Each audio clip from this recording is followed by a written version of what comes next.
for our invocation and pledge with Mary James. Father, we bless you and thank you for a new day, a new opportunity to bow our heads before you. We pray now that you cover us and keep us and guide us and guard us as we go forward to do that which is pleasing in your sight. We look forward to your hand being upon us as we serve this present age, the call to fulfill. We pray now that you will bless this meeting and all those that are involved in this meeting. This we pray in Jesus' name. Amen. Amen. I pledge allegiance to the flag of the United States of America and to the republic for which it stands, one nation under God, indivisible, with liberty and justice for all. At this time, we look to our clerk. Do we have any guests tonight? Yes, Mr. Mayor, we do. My first guest is Dr. Earl Martin. Dr. Martin. If you'll take the podium, Mr. Martin, you have 3 minutes to speak. Mr. Martin is speaking on the Porter Z traffic. Mr. Mayor and City Commissioners, my name is Dr. Earl Martin, and I am. My address is 902 Elizabeth Street, and I come before you again to speak about the issues on Corridor Z and risks involved with the pedestrians of District 3 and District 2 and District 3. I know it's something that has been talked about many times, but again, I want to continue to remind the commission about the risks that are involved with the pedestrian traffic across Corridor Z. And I will say that from what I can see, the police presence has been better on Corridor Z, which has helped somewhat on where people feel like it's almost like a racetrack. They forget that it's almost like feeling like it's between between Tifton and it feels like they're acting like it's not the middle of a city. It's like the countryside, and but that's gotten better. But still, we encourage whatever it can be done by this commission. And I realize that you don't have all the final say, but any kind of pressure that can be put on the Department of Transportation, State Department of Transportation, and again, as we talk to fellow legislators up the food chain, that again, that is something that needs to be brought up, because again, from a safety standpoint, I saw in the newspaper just the week before last, another person was hit on Corridor Z, and it is a very risky place, and it has been over the years. And I appreciate your consideration on this matter. Thank you, Dr. Martin. Madam Clerk. Our next guest is Tim Peacock. Mr. Peacock is here speaking on the Ethics Board. Mr. Peacock, you have 3 minutes. Tim Peacock, 906 Euclid Avenue. I'm here to speak about the Ethics Board that we have finally formed after 3 or 4 years of talking about it. I had high hopes from the very beginning of what we were going to wind up doing with our Ethics Board, and being a part of it as an alternate and seeing how everything has went so far, total disappointment. I mean, from day one, total disappointment in what we have achieved so far during the meetings. It started out rough right off the get-go.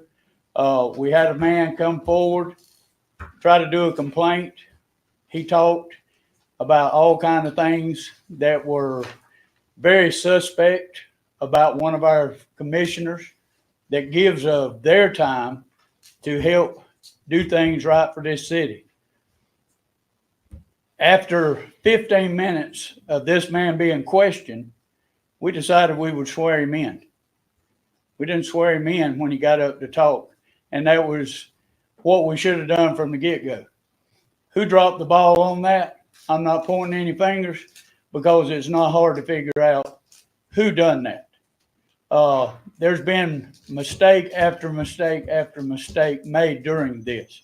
When we started out, we had all 5 members of the board that sat up there, plus the 2 alternates, were privy to the executive session in the very beginning. We come back the next week to the meeting. The alternates have been shot out of the saddle. When I asked why, there was no reason given. I've went through the ethics board, through the charter and the codes and everything. Can't find anything where it says they can be or can't be. There is nothing. We've had people come and stand at this podium and give their testimony about things going on in this city that should have been things that we looked at as far as the ethics committee goes. And you get pretty much the same answers no matter who comes and stands here. Well, we've been trying and we'll get back with you. There's a lot of get back with yous that when you come to these meetings, nobody gets back with us on anything, and we never hear anything else. And then you got people that are brought up here, sworn in, I don't know, about as non-professional a way as I've ever seen. If they get sworn in, then when they are asked questions, they take it personal. I think the whole board is taking this personal. And it's time that as y'all sitting up there and the citizens of this town better wake up and look at things, because there's things going on in this town that would shock you to no end. Thank you, Mr. Peacock. Any further? No. At this time, we turn the remainder of our docket and agenda over to our city's manager, Mr. Rayford. Thank you, Mr. Mayor. At this time, we have no traveling training scheduled or requests. We're moving to the planning information session, starting with the bids by the procurement officer, Ms. Jackson.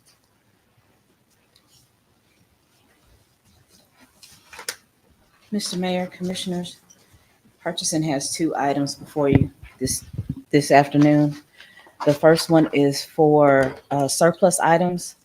We have 20 cell phones, 2 hotspots, and 1 1995 Nissan forklift that we are asking to surplus so that we can sell the cell phones and hotspots on GovDeals, and we can sell the forklift for scrap metal. Commission, you've heard the proposed bid for surplusing. We'll go by each district, District 2, Yes. District 3, Yes. District 4, Yes, sir. and District 5. Yes. We're done. The second item before the commission is for a 25-foot boom mower. Purchasing, we received 5 bids. The lowest and best bid came from Dixon Tractor Company of Blackshear, Georgia. Public Works asked for this boom mower so that they can increase their productivity when mowing the ditches. And the lowest and best bid was from Dixon Tractor Company for $217,995. Commission, you've heard the bid request. Now, see what your consent is. District 2, Yes, sir. District 3, Yes. and District 4, Yes. and District 5. Yes, sir. Thank you. Madam Clerk, we'll add these to our agenda for tomorrow. Thank you, Ms. Jackson. Next, Mr. Mayor, we're moving to our discussion items. We have 7, and we'll start with the finance update, with a pay raise presentation, which I will conduct myself. We'll then move into infrastructure. That will be briefed by our engineering department, engineering team. Then we'll move into our stop sign evaluation, briefed by Chief Cox. And then Ms. Rubin and I will present the board nominations requests, and then we'll go into a employee morale discussion. Then our Mr. Simmons, our Director of Information Technology, will present the communications procedures, and then we'll close out with use of the C.C. McCray Auditorium. And I will start with the pay raise presentation. Mr. Mayor, I'm conducting this pay raise presentation just to be a conversation starter. As I stated, once the budget got passed, we would start discussing these items that yourself and the commission, after reading the recent newspapers, said was very important to them as far as raising the pay of our employees. I thought it was important to do it this way because I want to make sure that everybody has everybody's coming from the same information, meaning our citizens and our workforce. Because unfortunately, everybody does not understand this process as far as raising pay. It cannot be in the same equivalence as I would say industry. You know, if Ford Motors, if they want to raise salaries, they can just add on that cost to their product, or they can just cut personnel. So those are things that we cannot do currently. Or if we did do them, there will be hard choices by the commission about, as I mentioned, doing some of the finance briefings to just give the commission a little bit of grace, because this will take some hard decisions moving forward if some of this is to happen.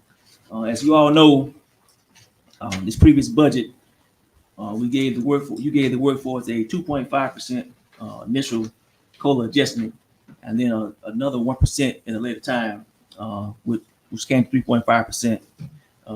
This is not in line with what will be considered the CPI adjustment model as far as growth, as far as wages.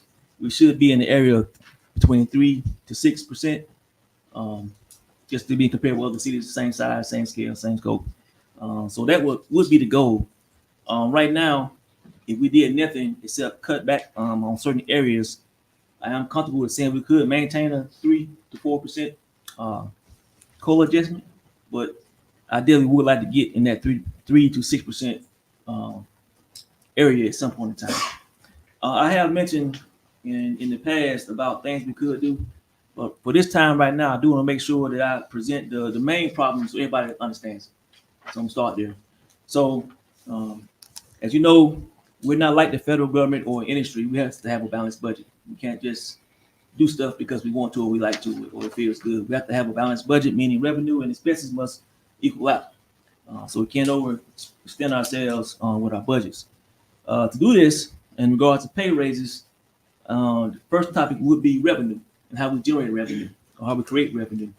And I'm gonna do a quick model because I really want to make sure that I just do something very basic to make sure everybody kind of understands. You know, it's just not as easy as giving people pay raises, no matter how much they deserve them, or how much they want them. Because as y'all know, we all recognize, and I'm sure the citizens recognize, the workforce deserves a bump in pay. So just so everybody understands this, you know, it's still gonna take a quick presentation, guys. It won't be long.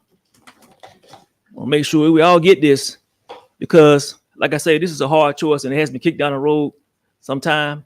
In some years, depending on how the economy was, it was an easy choice because we had additional funding because we were not operating the COVID years. We now all understand that moving forward, you know, with the way everything is now, we won't have the flexibility to just do stuff unless we have a true plan in place. But I mentioned a few times before. So just for the public to see, so they all kind of understand that when the time comes to make these decisions, maybe they have a better picture. So revenue, you know, we bring revenue in through a few ways. Of course, our taxes. And I got up here on the screen for the citizens to see, because what most concerns them are going to be property taxes, sales tax, income tax to a certain degree, and certain fees and fines. Now, we do create revenue from other services, but they're kind of self-producing. These are the main things that citizens kind of, when they say, I pay my taxes, this is what they're talking about. Well, my taxes pay for this. So, and great point. But this does go into those taxes do go majority into the revenue, or not revenue, but go to the majority to the general fund to pay for our workforce. And I'm going to pause there. Anybody got any questions so far? We'll make sure. Everybody good? Okay. So with that note, if you see the revenue, we got 3 big bands on here. Before we even start, half of our revenue goes to our workforce for their salaries and their benefits packages. Well, almost half. I think it's 49% up there. So off the jump, half goes there before we do anything. Or if we do nothing, it goes there. And then from there, it's kind of broke down to, and this pie chart could be looked different ways. I kind of broke it down to these areas, but we got of course, the salaries, and then it goes kind of into our contracts and our services and the others and taxes like that. But it's other little things in there, but I wanted to focus on these 4 big areas so it can make it simpler for everybody. So those that's watching on TV, once again, revenue, 3 big bands. We got 2 choices if we're gonna raise the salaries of our workforce. Either we figure out a way to make more revenue come in the big container, And we've talked about this a few times of raising some utilities, or raising some fees and fines, or getting a CPI model, things of that nature. But the big takeaway is, if we're gonna just do the minimum, then we gotta figure out a way to get more revenue in here. And unfortunately, we haven't really got down that road yet. But this is the first hard test we got to figure out. What do we want to do to increase revenue? If we can't do revenue, then we got to figure out another way. And that goes to that part down there about divesting and investing. So divesting means move away from other operational tasks.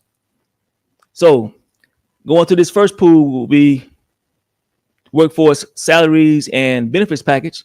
And these are some things that we know we can't do. But we're in the corporate world, or other organizations, they would do these things. They would cut benefits. They do it all the time. We all know we're not going to do that to our workforce. Or they will reduce the workforce. That has been done here many times. You've heard me state quite a few times how big the Ms. Smart, I keep forgetting how big I used to be as far as the 30 employees that went down from College and Streets. and we are how many now? 19. Yeah. So, and those were made, and once again, we're going to give those commissioners grace. They had to find a way to cut funding or gain funding, depending on how you look at it. So they made those hard choices back then. But since that time, we've constantly, not constantly, but sometimes we have divested the workforce by shrinking the workforce. Now, might have been a reason for that. Not might have been. There was a reason for that. But what I'm saying now, on these tough decisions now, either we're going to divest, that means cut back more on positions. And that's not a bad thing, because if we can bridge technology and find a way to do stuff, find a way for one person to do two people's job, then that's actually investing. And we can find that happy medium. But regardless, if we don't figure out a way to bring revenue, the first way to do this is going to be to kind of move back from the size and scale and scope of the workforce. Any questions so far, Mr. Mayor? Okay. So, and that's one of the ways to do it.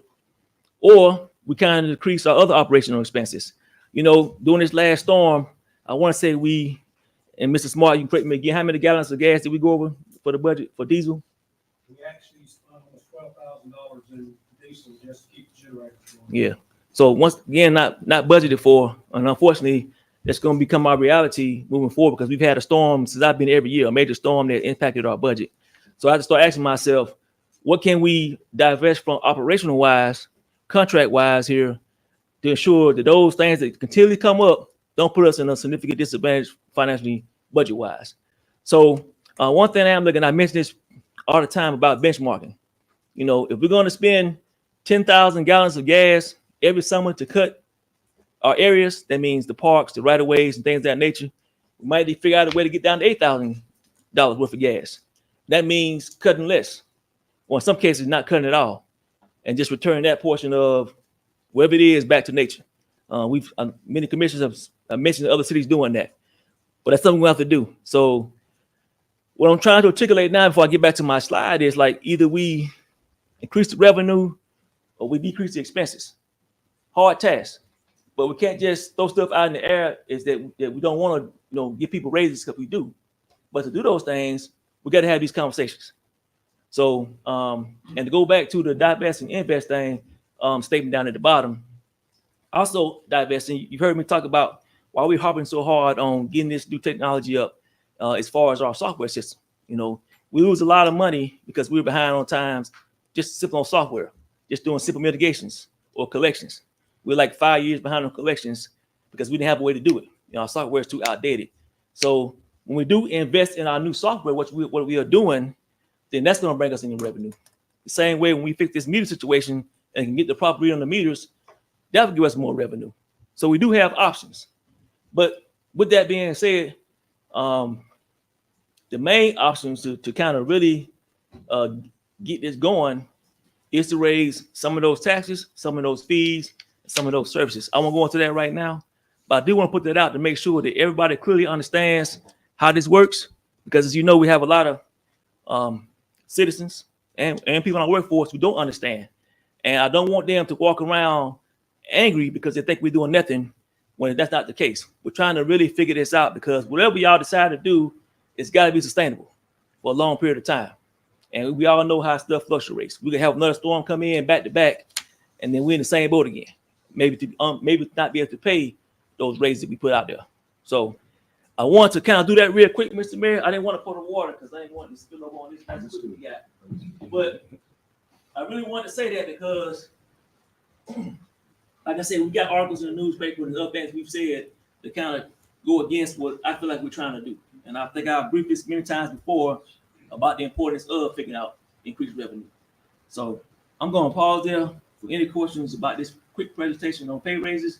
And just know we are right now, we did get behind because of various reasons, but me and the directors are working, trying to figure out better ways to tackle this. And in some cases, like I said, some stuff is built in already, and that's some of the incentives for some employees who can get additional training or who can get degrees. They don't have to wait on us to get them raises. They can do that themselves automatically. And then on the other part, there's working with the directors. We're trying to find ways to cut costs. That's why the public works director, Harper, so hard about staying with scheduling and benchmarking, because he's trying to figure out how much gas can I kind of save if I just stay on my schedule or change how we cut and how we mow, stuff like that. So that's being worked behind the scenes. And then in some other cases, I'm looking at just kind of creating some buffers between some of the management level and the worker level, because we got to kind of, push folks to be better. So we're trying to make those incentives a little bit better too. It's more in our fire department and our police department, but it kind of applies everywhere. So we are looking at ways to be creative, and that's as I speak before, of course, doing the utilization, rate study and all those other things, and the CPI model and all those things. But I just want to make sure that this is clear across the board, that it's not just as simple as get them a raise and keep going, because we will bankrupt the city operational wise. And that won't be fair to the citizens at the same time for the service that we have to kind of cut if we just start getting raised without raising the revenue. And I apologize, Mr. Mayor, for any questions or concerns to that brief. Commissioner District 2, any questions? Yes, sir. District 3, Yes, Mayor, I have a question. Commissioner. Mr. City Manager, and thank you for your presentation. You mentioned the rate study, and there was recently a water rate study conducted. Am I not correct? Yes. When will those results be available for the So water rate study? unfortunately, the GMA, I forget his name. He lived in Valdosta, and he has, I think he had some house damage. So we have been able to contact him. I do know we owe him a few more documents, and we got behind as well during the storm. But he's pretty much complete with the rate study. And actually, I wouldn't call it a rate study. It's more of a adjustment. As I mentioned this before, Waycross, our citizens pay more than our commercial rates, and that's it should be inverted the other way, meaning a big business where the meter is bigger should probably be paying more than the typical citizen. Once we get that inversion back the right way, that's going to lower those individual citizens on the lower end who kind of don't have money. It should actually lower their rates as far as water consumption if we just bump up the rates as far as our big energy. So you'll see that in the presentation once it gets back. It's the same data that our engineering and finance department mentioned when they get a briefing. It's the same concept. You want to just right size the conversion rate so that those that use more water pay for more water. So hopefully I'll have that to you. We'll check again tomorrow just to see what his status is and when he can get us to us, and then hopefully have it on the next agenda for your consideration. Thank you.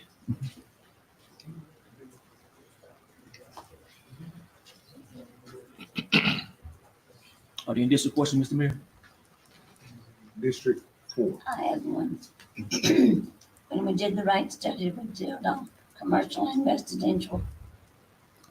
I couldn't hear you, Commissioner. When we did the rate study, did we do it on commercial and residential? We did, correct. We did. You haven't got that completed yet. So we did the initial rate study conducted by engineer department, and then recommended we do a second one by GMA. And like I said, when I looked at both of the presentations, they are the same. It's just it produces the same data that our commercial rates should be higher than our residential rates, and we are converted the other way. So it's the same data. But like I said, I didn't get the full presentation from the GMA, but once I get it to me, I just bring both of those presentations back to the commission for consideration, and then we kind of go from there. Commissioner. And Commissioner for District 5, any questions? All right, thank All you. right, thank you, Mr. Mayor. Next, Mr. Mayor, we're gonna move into an infrastructure update by our engineering department. Mr. Charlie Bridges, he'll talk about a road update for our paving, as far as the dirt roads and the street roads, from T-Splosh, and a parks update. And, after he's done his presentation, I'm gonna provide a few more updates in regards to the, discussion we had about how to spend the remaining money, that was left over on the Splosh. Thank you, Mr. Bridges. Good evening, everybody. Thank you for having me. We'll start with the roads update. If you'll remember, we bid out both a resurfacing project and a dirt road improvements project. ESG Engineering was involved in the resurfacing project. And just to refresh the commission's memory, we had a low bidder of East Coast Asphalt that came in at $2.5 million. Our budget for this particular project was roughly $4.5 million, which left us about $1.9 million in our resurfacing budget. And so that contract has been awarded to East Coast. We have those contracts back signed by the contractor, and we're going to forward them to the city attorney for his review. And at that point, we'll fully execute those contracts, and then we'll have a pre-construction meeting and issue a notice of award to the contractor and get started. That should be in the next 2 to 3 weeks. The dirt roads project was actually designed by John Hunkley. That I'm not sure the bid amount on that one, but the status of that project is the same as the resurfacing project. Those contracts are back signed from the contractor. They're under review by the city attorney, or will be reviewed by the city attorney. And at that point, we'll schedule a pre-construction meeting and issue a notice to proceed. Same time frame. The parks project, if you'll remember, we came in over budget on that one, and I'll just remind the commission of some numbers. Our grant amount was roughly $2.2 million, with a match amount committed by the city of $393,000, which gives us a total budget of almost $2.6 million. Our bid amount, the low bidder came in at $3.4 million. And so in the last few weeks, I've been in meetings with the contractor to value engineer and try to get our project back within budget. The contractor had several suggestions how to reduce scope, or in some cases remove scope, largely reduce scope at all three parks.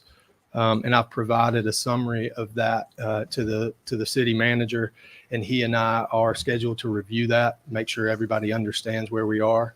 And then we'll get back with the commission as to what those recommendations are from the contractor and make sure nobody has any questions.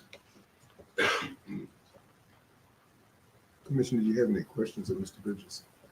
No, sir. District 3, No. District 4? And tell me the matching part of the city again.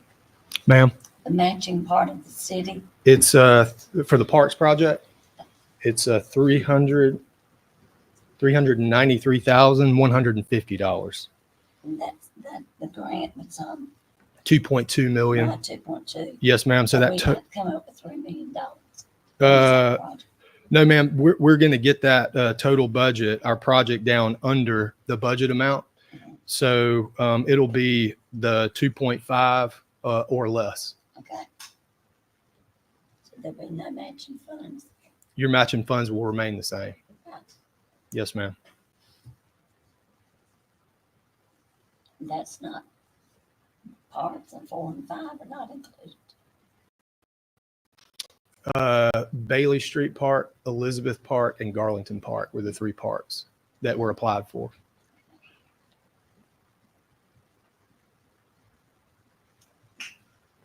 That's all I have. District 5? Thank you.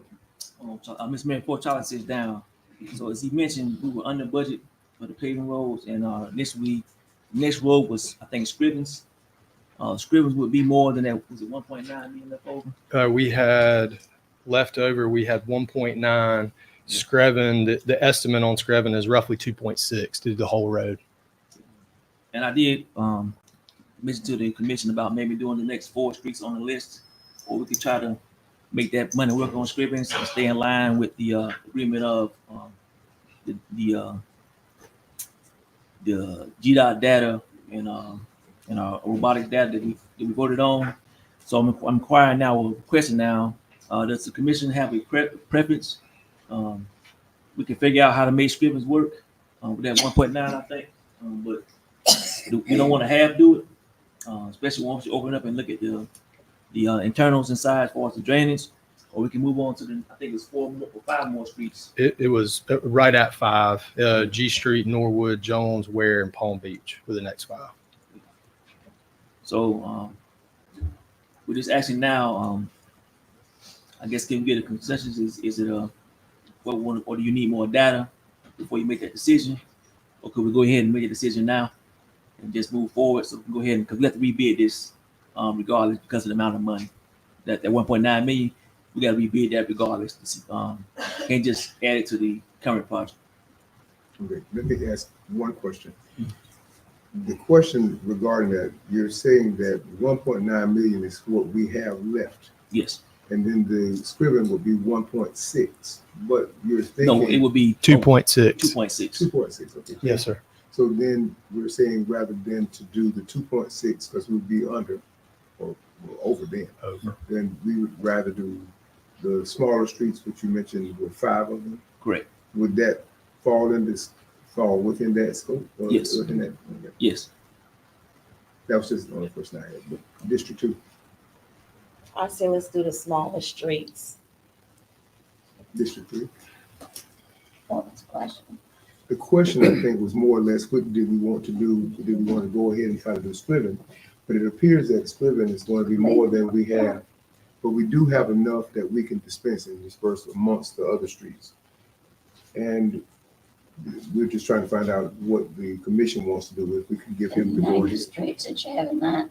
Can you tell us that? Yes, say those streets once more. The next 5 streets on the list are G Street, Norwood Street, Jones, Ware, and Palm Beach are the next 5 streets on the robotics list.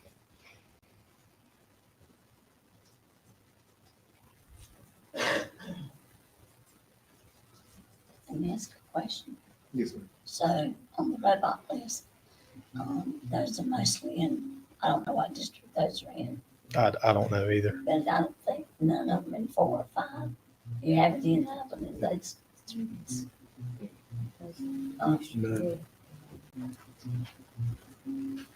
Maybe Aware. Yeah, I believe 2 of those are in District 4. Which ones? I can't be sure. I remember we did pull that up. I'm pretty sure 2 of them are in District 4. I know you mentioned Ware just then. Yeah. Yes, sir. That's not, no, That's it's, District 5. I mean, District 5. I know where it's 5. but I didn't hear of any in District 4. No, ma'am. And just to remind everybody, the list that we're operating off of is a combination of the robotics road score, which is a road health score. And then we also took into account the traffic count, and we took that data from GDOT. And so it's a 70-30 combination of road health, 70% road health, 30% traffic count. And so that's how that original list was created. Mr. Mayor, yes. Okay, Atlantic Avenue, you remember during the storm, it is really bad. You can see the dirt and there's no asphalt on it. And I don't know where it stands on the list to you, I don't know, ma'am, but I can find that out for you. because that one is, it's worse than a dirt road. It's so Right. bad. And the other thing I'll remind the Senior commission managers of get down it. is the commission decided we didn't want to do road segments. So we're doing entire roads, and it could be that there are certain sections of roads that are really bad. But if there's other sections that aren't that bad, we're using an average score for that whole thing. So it could be if there's a section that you know of that's really bad, that may be why it's not as high on the list as you think maybe it should be. But I can find Atlantic for you, and I can let you know where it stands on the list. It's a pretty long street. Yes. And Mr. Mayor, as a reminder, we voted on this. We want to make sure we stay consistent with the roads. That's why we had that master list. But I recognize that the commission does want to change that, and we probably should represent the list again, so everybody's kind of familiar. I've sent it out a few times, but if that's going to be discussion each time, because it's just easy for us to kind of go on that list so they can do the engineering data as fast as possible, because that does add on a few months. We keep going back and forth with what we're gonna do as far as which is worse. So recognize all the streets in Waycross are pretty bad, and it's just another means to fix some of them, but it's gonna take time, as I mentioned, to fix all these roads. And it'll be every year, it'll be the same process, getting 10 to 15, probably 10 to 20 roads done every year, depending on the funding source. So I start with District 4. District 3, did you have any comments or questions regarding the roads? I would just like a representation of the list, please, because it has been a while since we've reviewed that. Yes, ma'am. So I would like an updated copy, please. Sure. Thank you. That's the only comment that I have. Thank you, Mayor. In District 5. I would say go with the 4 streets that needs to be paved. So right now we have 2, and then we have 2 that are, and just wanted to see. So we'll have to pause here. So I'll send the list to Mr. Rayford and let him distribute it out to the commission. Thank you. Thank you. thank you, Mr. Briggs. Mr. Mayor, this time we're moving to a stop sign evaluation, and to preface this, we had many complaints about the downtown area. And I know we got quite a lot of areas where people are not using stop signs, and in this particular situation, just because of the amount of foot traffic that happens downtown, I had Chief Cox and the engineer create an assessment to see what we could place some stop signs to make some people slow down. This is the first area. We are going throughout Waycross to look at all areas that maybe some stop sign placement or other common techniques to slow people down. But I did start downtown because of the number of complaints that we get daily on the cars flying through downtown area unimpeded. So I'm going to turn this over to Chief Cox to kind of give you an update of what we decided to do. Good evening. Good evening. And so, as you can see, the map isn't in the most comprehensive form up there, but Elizabeth and Pendleton Street, Marion Lot, Marion Pendleton, Tebow and Isabella and McDonald. And like I said, a lot of this is driven by 3 areas. It's complaint driven, complaints that's been received over time. It's a little bit of data driven, and it also comes from personal observations. But reason I come to my decision on the intersections, pretty much now we have the Ware Hotel up and running at full capacity, the Bund building up apartments at full capacity. You got 35 apartments at one, 46 apartments at the other, all which leads to increased pedestrian traffic down in our downtown area, increased businesses downtown. And one of the main things is our increased events that we're having downtown. Just from January 1st of this year, we've had 33 events. And with approximately 5 more events left in 2024 that people have turned in event applications for, that will result in roads being closed down and a lot of pedestrians down in the area. A lot of this leads to congested parking, leading to decreased visibility at intersections. So to make a long story short, we believe the 4-way stop signs at these particular locations will increase driver, a little bit of situational awareness, a little bit situational awareness to the environment they in. That'll lead to lower speeds and create a little bit of traffic for the pedestrians that may be crossing. Matter of fact, we did probably about 8 or 9 months ago, we actually put a video together concerning traffic safety, and we actually used the intersection right there to Mary and Pendleton Street. Based on complaints and everything, that's where we decided to set up and shoot our little PSA. But that's all I have, unless you got some questions. And Mr. Mayor, before you give it to the commission, so some other things we're going to do as well. We're going to some of the striping needs to be painted as well in some of the areas. So we're going to do some additional striping. Like I said, starting downtown, but we're all looking across Waycross. We're going to do certain high visibility, areas that we are aware of through the 3 areas that Tommy mentioned. So I feel comfortable about this because I know the citizens have been complaining, as Jim just mentioned, about Corridor Z. We are working our way up towards Corridor Z as well, what we can do on the side versus actual Corridor Z. I just asked once again, so on this topic right now, that citizens slow down. Even if if citizens just slowed down and did the speed limit, all this stuff would work without us adding to it. They would just go report the speed limit, 25, 35, 45 in the city of Waycross. If we could just get a citizen just to do that, a lot of these things wouldn't even be needed at this time. So I must mention that. There's a slight cost associated because we did not budget. Stop signs do cost a little bit of money to make, and then we got to break up the cement to put them down. But in some situations, but right now we feel like this is the right thing to do. Like I said, we will be going through the city and other places as well. And hopefully over the next few years, we get all the high visibility areas with either the stop signs, either the additional crosswalks, or either the speed strips just to keep everybody safe. Thank you, Mr. Mayor.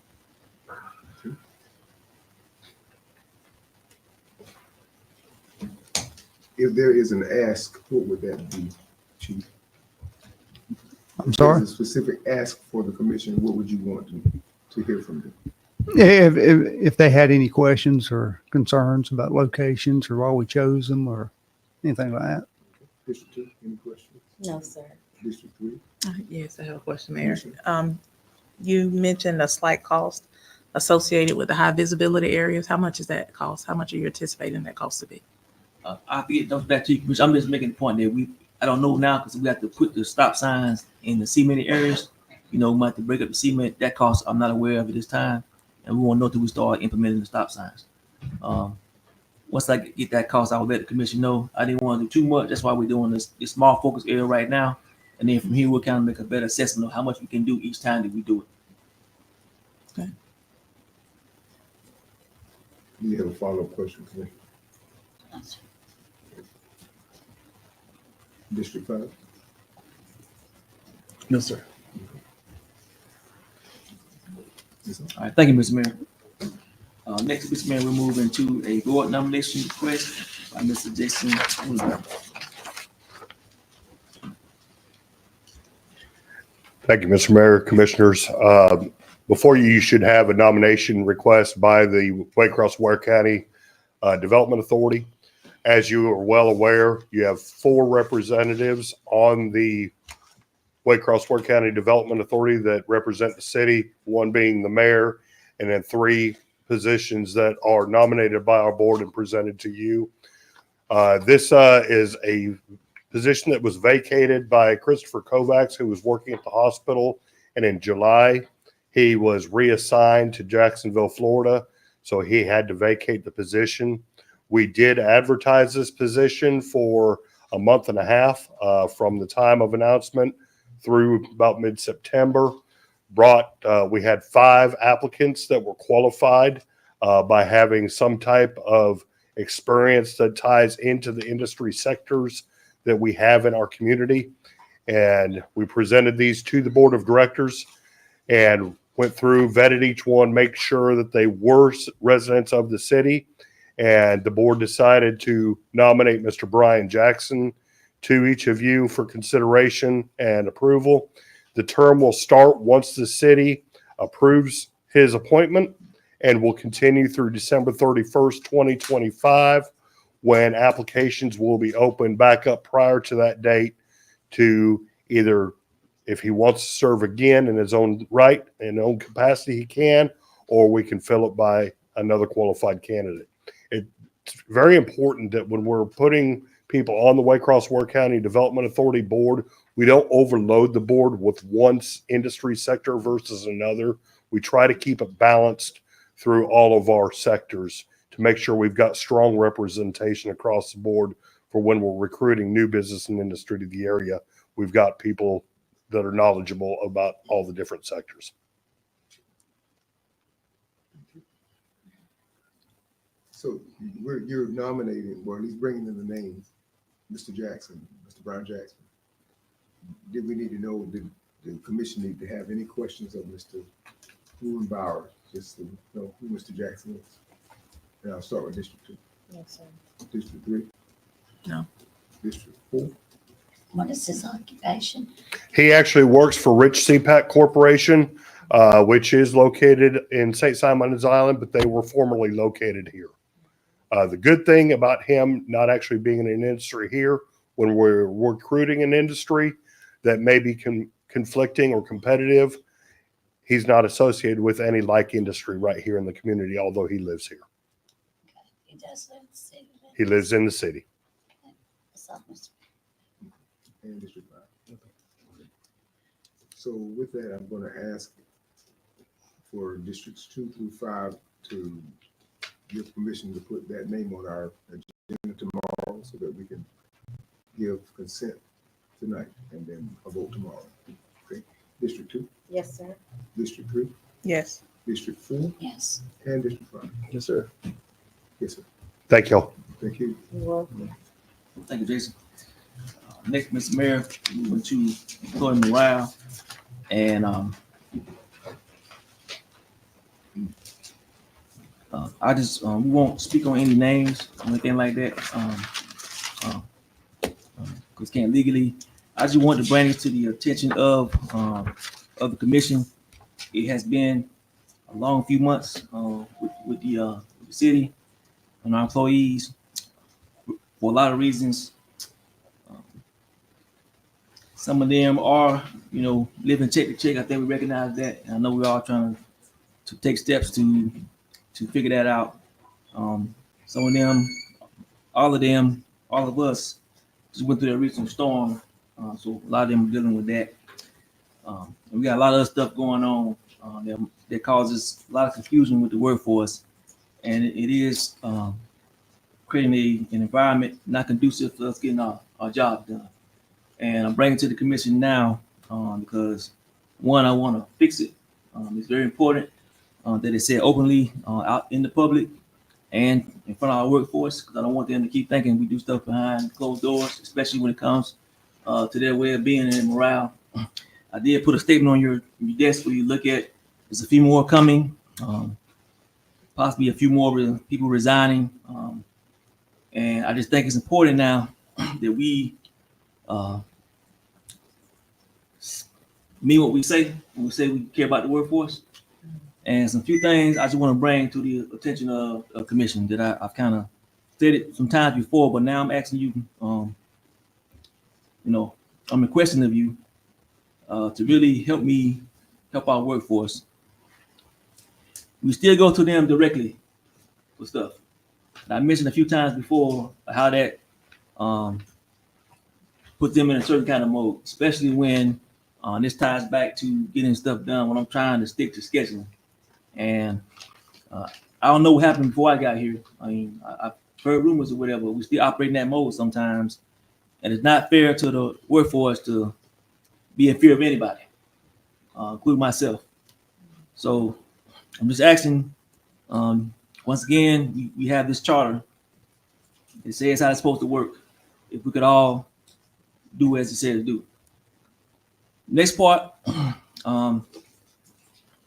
we're trying to really bridge technology to get things done faster.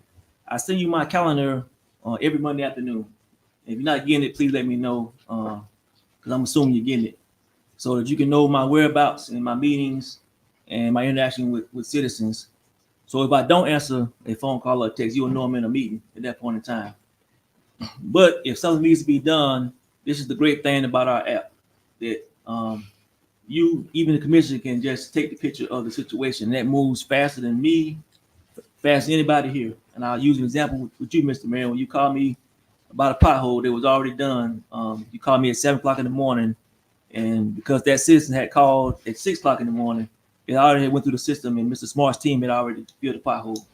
For those who don't know, that the app, it assigns a person to whatever the complaint is immediately once it gets down through the proper channels. And there's also a better way until we get our, as I mentioned earlier, our computer system updated. It's a better way for me to track what's going on, because I get a mass notification every week of everything that's came through the app. So I can kind of go back and see what we did and, kind of look at the time, especially like that stuff.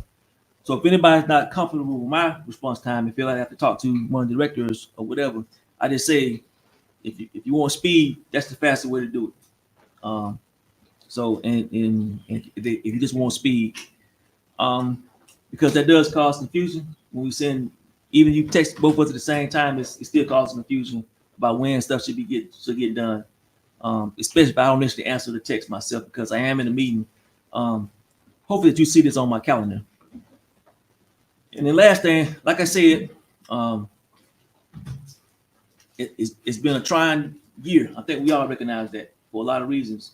And our workforce continues to drive on and do the many great things they do, but it is under a lot of pressure. And I'm amazed that they still get stuff done with everything we got going on, behind the door, in front of the door, all those things that we got going on. They still get up every day and do their job to the best of their abilities. I just think we owe them better, myself included. We just owe them better. I know I got to do better on short suspenses myself. Sometimes I get short suspenses, and I react that way, and they just owe better.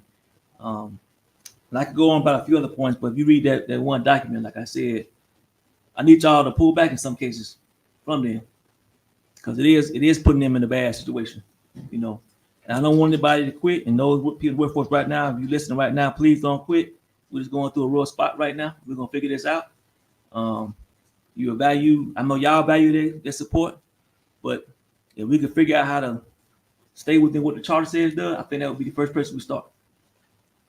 And if we can't do that, then we definitely need to go revise the charter so that that's understood too by everybody.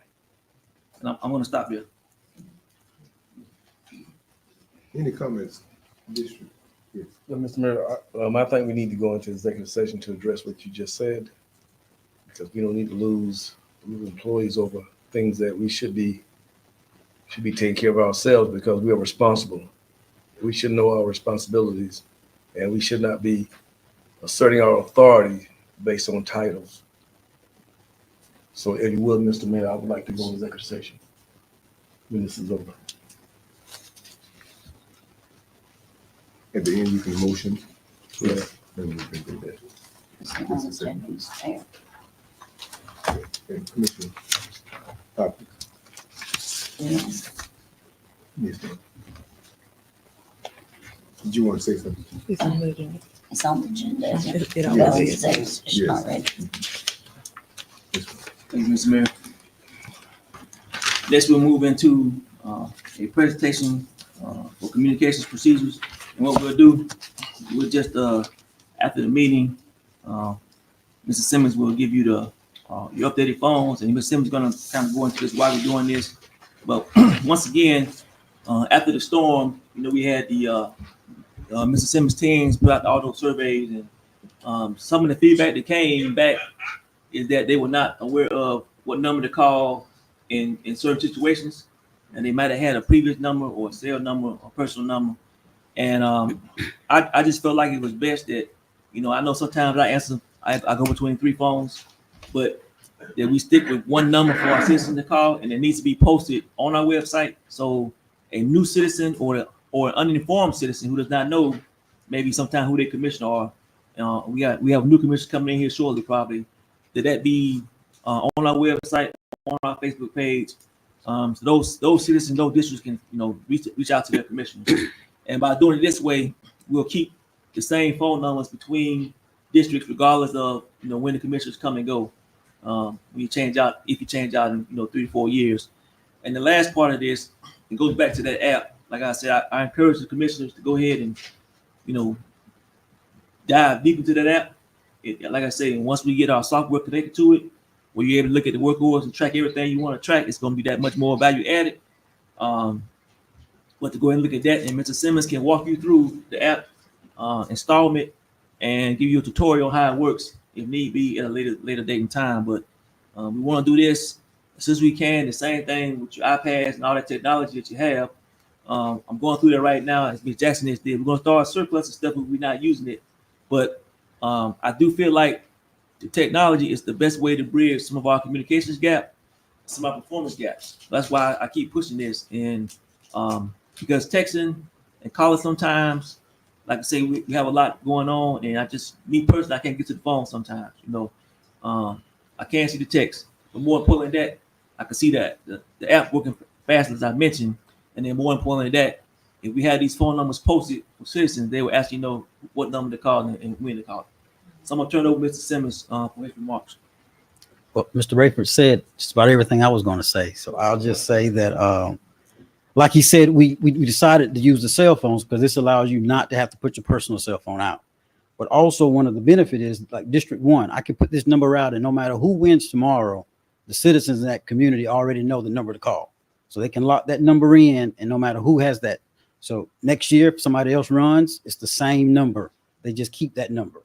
And like I said, it allows you for not having to use your personal cell. They know the number to use. We get a lot of calls from citizens wanting to contact their commissioner, but sometimes we don't know which number to give out. So this allowed staff too also to have a number to be able to have to give out. During the storm, like he said, you guys had tarps and MREs, but we didn't know how to tell the citizens to contact you to get a tarp. But this will allow us to be able to have a way. We're also looking at redoing the commission's page. We want to make it interactive. So if community members don't know their commissioner, whether city or county, we want to make it both. They can put in their address and it'll pop up and say, Commissioner Nelson, District 1, his number and his work email address. So they know how to contact you. And we're also going to do that for the county because one thing we saw from the storm, a lot of people didn't know whether the mayor was the mayor of Jamestown or the mayor of Waycross. So we want to help people realize who covers what. And that map will be interactive to where they live in the county, punch it in, and it'll pull up the chairman or that appropriate commissioner for the county.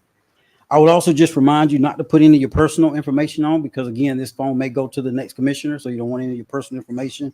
I would use my work email address. Everybody has a work email address. If you need help resetting that, let me know, but put that in and set your phone up with that way. Jackie has the phones and the list because I know you guys are going to an executive session. So after that, you can see Jackie and get your telephones. And we'll get that website updated probably tomorrow and also the website. I'm sorry, the app. Any questions? Anybody? Mr. Mayor. District 2. Mr. Simmons, this is an excellent choice. I totally agree with it. I also had where citizens were trying to contact me and they told me they left messages and they wasn't able to get a response back from me because I did not know. Even during the storm, I had citizens contacted me from, there was one from District 3 and one from District 4 that needed tarps. So I think it'll be an excellent idea where they can pinpoint their commissioner. So thank you. And then one last point too, Ms. Mayor, because there are some cybersecurity things we've been made aware of too. This is another reason we're requesting this, as well as 40 open records requests and how we conduct meetings, Freedom Act, all those things. It's just best that we go to work cell phones versus personal cell phones. So and we can discuss that if need to in detail. Most modern cities have already done this, made this transition. So I hope we can make the same transition, and it'll benefit not only how we work together with each other, but also giving the citizens that quick means of contact that they all require. District 3, do you have any comments? No, thank you, Mayor. District 4 and District 5. No, sir. Thank you so much. Thank you, Mr. Simmons. Next, Mr. Mayor, and our last item topic, use of the C.C. McCray Auditorium. This is requested by Mr. Felder, and I'll let her open up with concerns, and I'll speak from there if need be. Thank you, Mayor.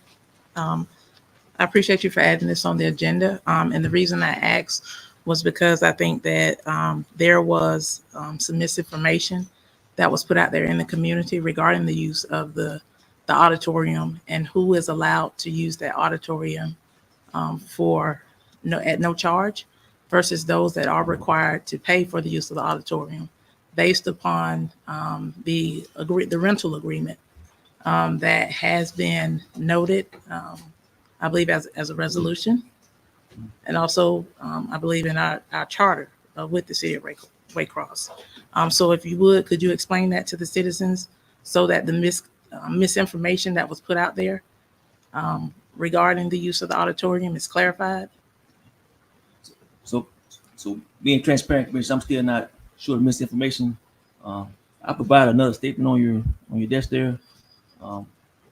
I use that feedback to calculate during the budget talk what was brought to what I assume was the issue. If it's not the issue or the person that did, then I would like to know what organization, and we've given y'all a list multiple times of the organization. Nobody's yet to give me any feedback if it's anybody else. That way, like Commissioner Further said, we can go ahead and move on. Whoever this is that got to use it for free and nobody understands or nobody, it can be clear who that other organization person is. I've mentioned the organization that got to use it, that use it for free, how we do that.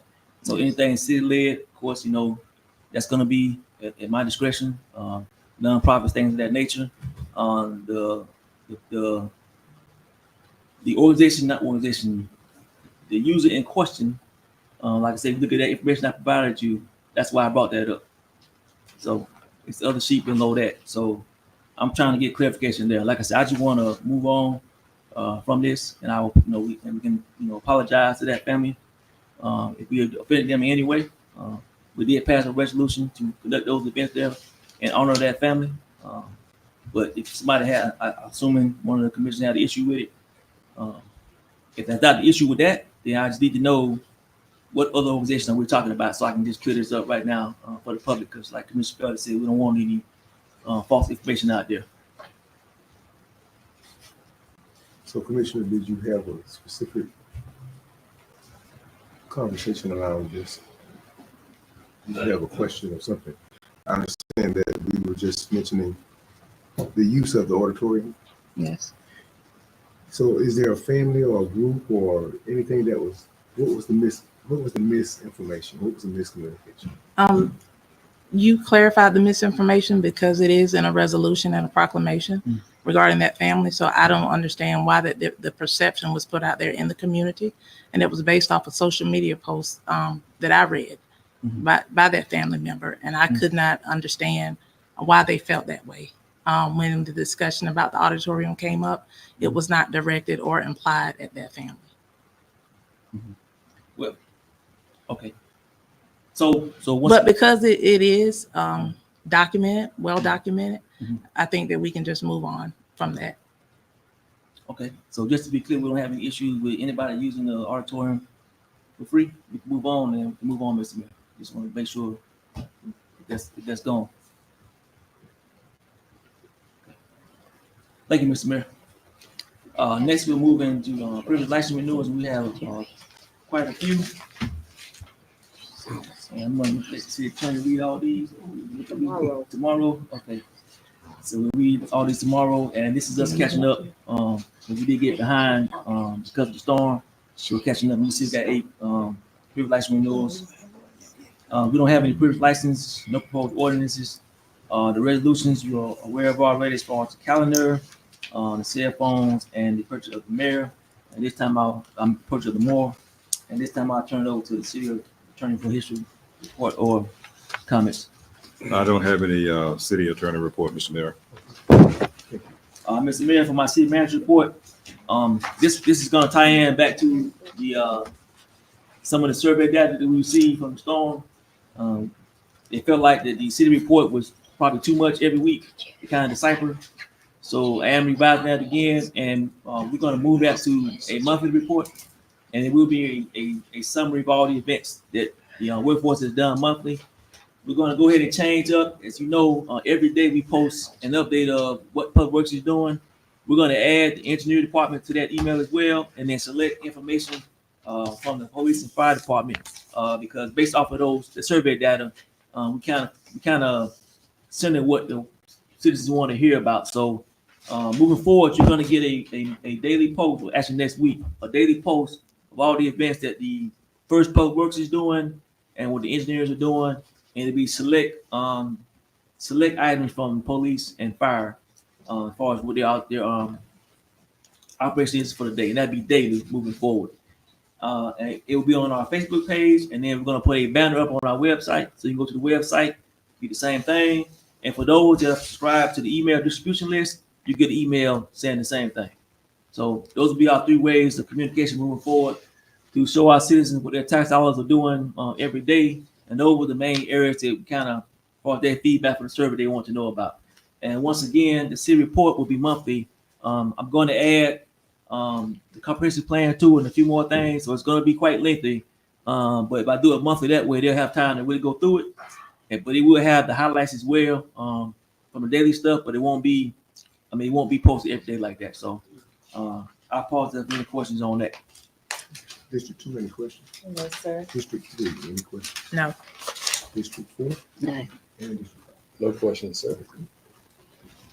Okay, Mr. Mayor, thank you. At this time, that concludes my report, and I'll turn it back over to you. Thank you. We want to thank our city manager for conducting the meeting tonight. In a very quick fashion. We're looking at our last call. If anyone wants to do last call tonight, I'll go ahead and do as I normally do and ask for each district. District 2. As always, I want to thank each citizen that's here and that's live stream for everything that you have done and us coming together during the hurricane. I thank you. And I also want to thank everybody that reached out to me on yesterday to wish me a happy birthday. Thank you so much. Thank you, Mr. Mayor. District 2. Thank you, Mayor. I appreciate everyone for coming out tonight. Thank you for your time. Back to you, Mayor. District 4. I think I guess for coming and speaking tonight. And we appreciate all the citizens who come participate with us. Thank you. And District 5. Thank you, Mr. Mayor. All I want to say is go vote. Have a good night.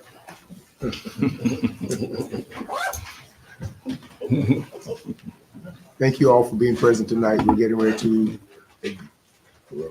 entertain a motion to go into executive session. For personnel? Motion to Personnel. And do we have the motion in second? Second. Y'all did hear it. So because you documented. Right. With that, all in favor, aye? Aye. All opposed, no. Motion carries. We're moving into executive session.